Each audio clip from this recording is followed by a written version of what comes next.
C'est officiel. Après plusieurs années d'évaluation et de réformes, le Burkina Faso quitte la liste grise du groupe d'action financière. L'annonce a été faite aujourd'hui même par le ministre en charge de l'économie. Une bonne nouvelle qui ouvre de nouvelles perspectives économiques pour le Burkina, a-t-il signifié. Les détails avec Moussa Ouedraogo et Jean-Modeste Ouedraogo. C'est une information capitale pour le Burkina Faso.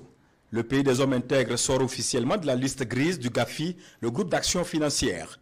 Une information confirmée par le ministre en charge de l'économie et des finances, Dr Abaka Nakanabo. La plénière a eu lieu ce matin même et à l'issue de la plénière, le Burkina a été félicité pour l'engagement politique fort et bien sûr pour tout ce qui a été fait en termes d'action et la sortie du Burkina a été actée ce matin.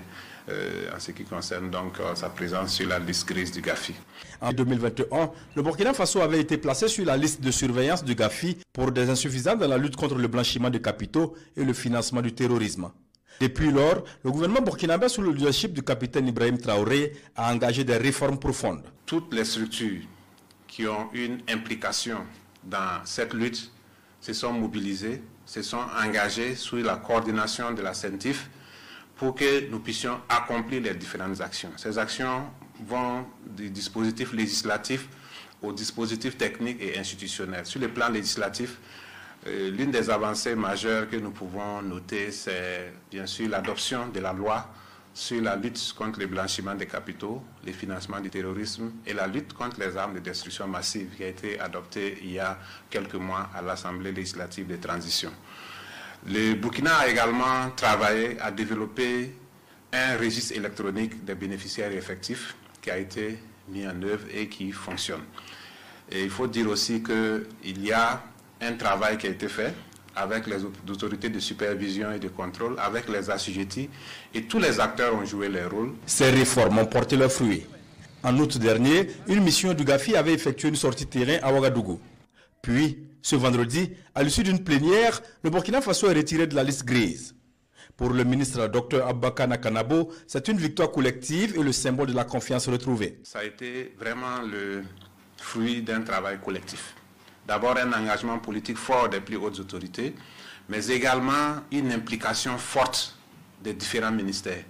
Je ne pourrais pas citer tous les ministères qui sont impliqués, mais ceux qui ont vraiment été au premier rang, en plus du ministère de l'économie et des finances, nous avons le ministère de la justice, le ministère de la sécurité, le ministère en charge des libertés publiques. Au-delà, vous avez le ministère du commerce, vous avez le ministère de l'urbanisme, chacun en ce qui concerne un pan des actions. Quand un pays est sur la liste grise du GAFI, ça a beaucoup d'implications, aussi bien implications économiques, implications politiques et diplomatiques. Sur le plan économique, en fait, ça rend un peu les investisseurs frileux vis-à-vis de ces pays. Les investisseurs vont estimer que un pays qui est sur la liste grise, son système financier n'est pas efficace, etc. Tout cela a été donc pris en compte et on peut dire qu'aujourd'hui, le fait qu'on soit sorti donc, de la liste, ça permet de rassurer davantage les investisseurs.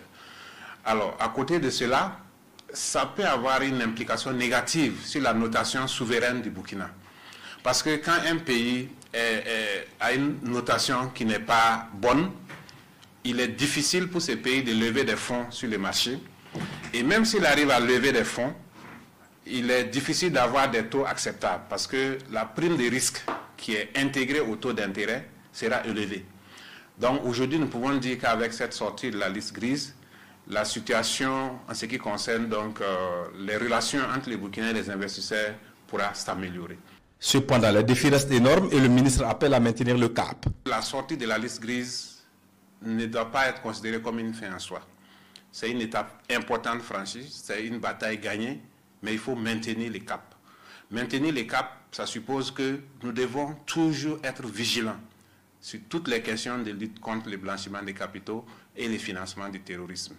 Pour cela, avec la cellule nationale de traitement de l'information financière, nous allons élaborer un plan d'action pour voir quelles sont les mesures de vigilance, les mesures de renforcement des capacités des acteurs, les mesures institutionnelles qu'il faut prendre pour que le Burkina ne retombe plus dans cette liste grise et que le Burkina puisse disposer d'un dispositif